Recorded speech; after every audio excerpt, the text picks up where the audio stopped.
नमस्कार दोस्तों, स्वागत है आपका हमारे YouTube चैनल प्रसून प्लस पर। दोस्तों, आज एक महत्वपूर्ण विषय पर हम चर्चा करेंगे जिसका नाम है अष्टधातु। अष्टधातु क्या है, किन धातुओं से मिलकर यह अष्टधातु तैयार होती है और उसकी शुद्धता की पहचान क्या है। बाज़ार में कहाँ पर यह अष्टधातु उपलब्ध कराई जा सकती है और उसकी कीमत क्या है। इन तमाम विषयों पर आज जानकारी देने का प्रयास करूँगा। तो आगे बढ़ने से पहले दोस्तों आपसे रिक्वेस्ट करूँगा कि चैनल को सब्सक्राइब नहीं किया है तो प्लीज़ इसे सब्सक्राइब कर लें और वीडियो पसंद आए तो अपने दोस्तों में ज़रूर शेयर करें। दोस्तों, अष्टधातु यानी नाम से ही स्पष्ट है, जिनमें 8 धातुएं मिली हों वो अष्टधातु है। ये 8 धातुएं क्या है? सोना, चांदी, तांबा, लोहा, पारा, टीना, जस्ता और शीशा। ये 8 धातुएं मिलाकर तो उनसे जिन भी वस्तुओं का निर्माण होगा वो अष्टधातु की वस्तु कही जाएगी।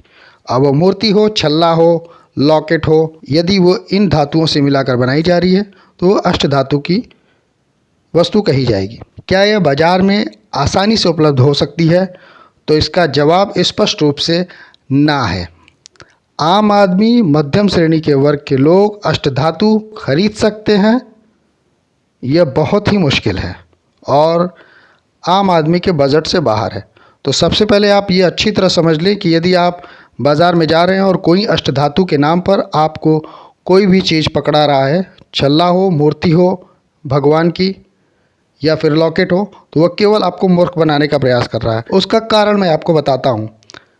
अष्टधातु की कोई भी वस्तु तभी शुद्ध कही जा सकती है जब उसमें समान रूप से सम्मिश्रण हो उन 8 धातुओं का। कहने का तात्पर्य है कि यदि अष्टधातु की वस्तु में 8 धातुओं का सम्मिश्रण यानी मिक्सचर 12.5% यानी 12.5% होता है तभी वह शुद्ध कही जाती। फॉर एग्जाम्पल, यदि आप 800 ग्राम की किसी अष्टधातु की वस्तु खरीदने जाते हैं तो उस 800 ग्राम की मूर्ति, छल्ला, लॉकेट या जो भी है वो सभी 8 धातुएं यानी सोना, चांदी, तांबा, लोहा, पारा, टीन, जस्ता और शीशा की मात्रा 12.5% होनी चाहिए। अब 800 ग्राम की वस्तु का 12.5% यदि निकालते हैं तो सभी वस्तुएं 100 ग्राम मिली होनी चाहिए। यदि सामान्य तौर पर भी सोचे तो 8 वस्तुएं 8 भागों में विभाजित की जाती है, प्रत्येक धातु की मात्रा 100 ग्राम होनी चाहिए। इसी तरह से यदि 1000 ग्राम की अष्टधातु लेते हैं,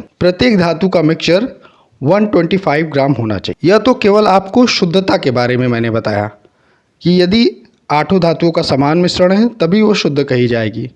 ऐसा नहीं है कि 8 धातुएं कम ज़्यादा में मिली हों तो वो कही जाएगी अष्टधातु। शुद्ध तभी होगी और उसकी सभी 8 धातुओं की अपनी एक ऊर्जा होती है और वह ऊर्जा तभी काम करेगी जब वो समान मात्रा में मिली हो। मान लीजिए आपको अपने घर में दुर्गा जी या गणेश जी की प्रतिमा रखनी है और आप चाहते हैं कि हम 800 ग्राम की प्रतिमा ले आएँ। वो प्रतिमा भले मिल जाए 800 ग्राम की, लेकिन उसमें फिनिशिंग नहीं हो सकती है, क्योंकि जितना ज़्यादा वज़न होगा किसी भी मूर्ति में नक्काशी और फिनिशिंग तभी आ पाएगी। जो शॉपकीपर है, दुकानदार है, आपसे मात्र केवल 1000 या 1500 रुपये उस मूर्ति की कीमत बताता है। तो आप खुद अंदाज़ा लगा लीजिए कि जब उसमें 800 ग्राम की मात्रा है और प्रत्येक मात्रा 100 ग्राम होनी चाहिए, तो आज की डेट में 100 ग्राम की सोने की कीमत कितनी होगी? सोना ही इतना महंगा है कि आप सामान्य तौर पर ही बहुत कम वजन वाली मूर्ति लेंगे तो आप सोने की कीमत ही नहीं पेड कर सकते हैं, तो वो आपको 1500 या 1000 में कैसे दे सकता है। अभी चांदी और 6 धातुएं वो तो बाकी हैं। तो इस तरह से अष्टधातु की मूर्ति आपको मिल पाना और कोई ऐसा व्यक्ति जो इसे बना सकता है फिलहाल में असंभव है। और आज ऐसे लोग भी नहीं हैं जो आपको अष्टधातु की मूर्ति शुद्ध रूप से बना के दे सकते हैं। उसमें सबसे बड़ी कठिनाई है पारा की। मरकरी एक ऐसी धातु है जिसे ठोस रूप में किया जाना मुश्किल है।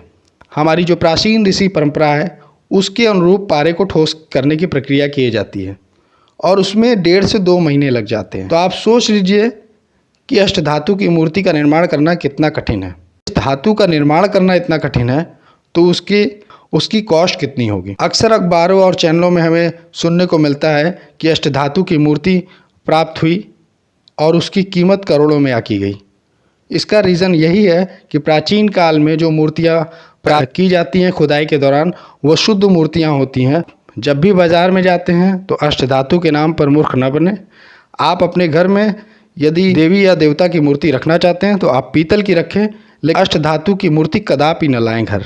ये अशुद्ध है और इसकी बिल्कुल भी ऊर्जा नहीं होती, बल्कि आपको इसका नेगेटिव प्रभाव ही मिलेगा। उम्मीद करता हूँ आपको ये जानकारी पसंद आई होगी। यदि आपको वीडियो अच्छा लगा हो तो प्लीज़ लाइक करें और अपने दोस्तों में शेयर करें। जल्दी किसी टॉपिक पे मिलेंगे। नमस्कार।